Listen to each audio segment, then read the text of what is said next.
방회자의 시간여행. 월남 이상제 선생은 한국은 오당 집안에 큰 빚을 졌다고 했다. 이상제 선생이 말한 오당 집안은 우당 이회영의 집안을 두고 하는 말이다. 우당 이회영이 나고 자란 곳이 명동이다. 서울 명동성당 앞 농협은행이 있다. 그 옆으로 명동성당을 마주보는 좁은 길이 있는데 그 길이 우당 이회영 길이다.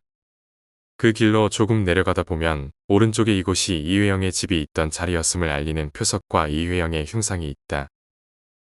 이회영은 이조 판서를 지낸 이유승의 넷째 아들로 1867년 4월 21일 지금의 명동성당 앞 표석이 있는 이곳에서 태어나 자랐다.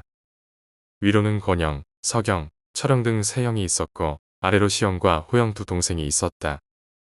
이들 형제는 명예와 권력과 부를 모두 가진 말 그대로 최상위급의 황금수저였다.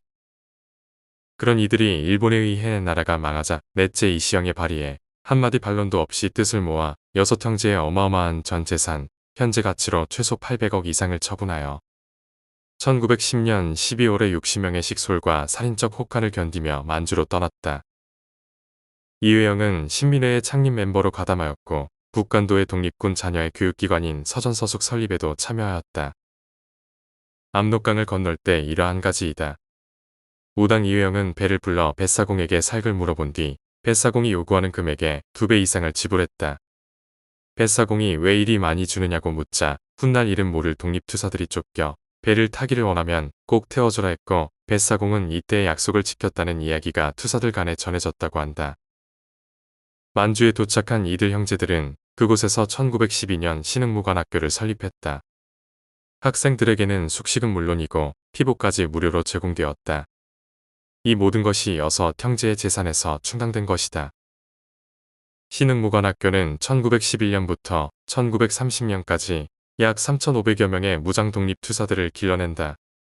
무관학교라고 학생들은 군사훈련만 하지 않았다.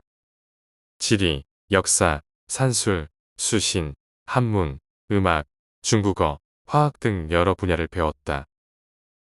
1회 학생은 이회영의 아들 이규학, 변영태, 김훈, 김도태, 이범석, 오광선 등이다.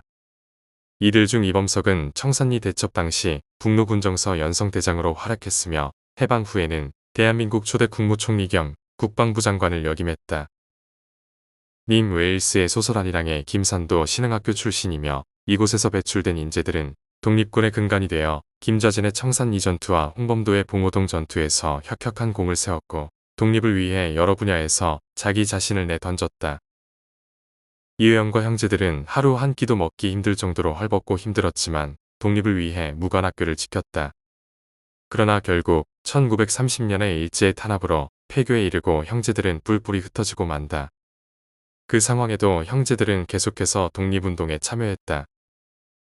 그리고 이회영은 아나키스트가 주축이 된 단체로 일본이 가장 두려워했던 의열단을 후원했다. 1931년 9월에는 흑색 공포단을 조직하여 일본과 일본 관련 시설의 파괴, 암살을 지휘하였으나 1932년 11월 상하이에서 밀정의 밀고로 체포되었다. 몇 년 전 그 당시 의열단을 모습을 소재로 한 영화가 만들어지기도 했는데 영화 암살과 밀정이다. 흑색 공포단을 모티브로 한 유령이라는 영화도 만들어졌다. 모진 시련 속에서도 자신들은 돌보자 않은 채 독립만을 위해 헌신했던 여섯 형제 중 불행히도 이회영을 포함해 5이 모두 굶어 죽거나 병사하거나 행여 상태로 객사하였다. 이회영도 1932년 11월 17일 만주 위순 감옥에서 모진 고문으로 인해 눈을 감았다. 당시 일본은 이회영의 사망을 자살로 발표했으나 거짓으로 드러났다. 이회영의 바로 밑 5째 이시영만 살아남아 대한민국 초대 부통령이 되어 마지막까지 나라의 힘이 되었다. 이회영과 형제들의 업적은 너무 크고 많아 미처 소개하지 못했다. 권력과 재물을 쥐고 있는 거대 집단은 물론이고 미약한 집단일지라도 갑과 을은 존재한다.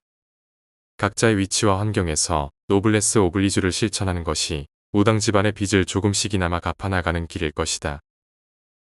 구독, 좋아요 꼭 눌러주세요.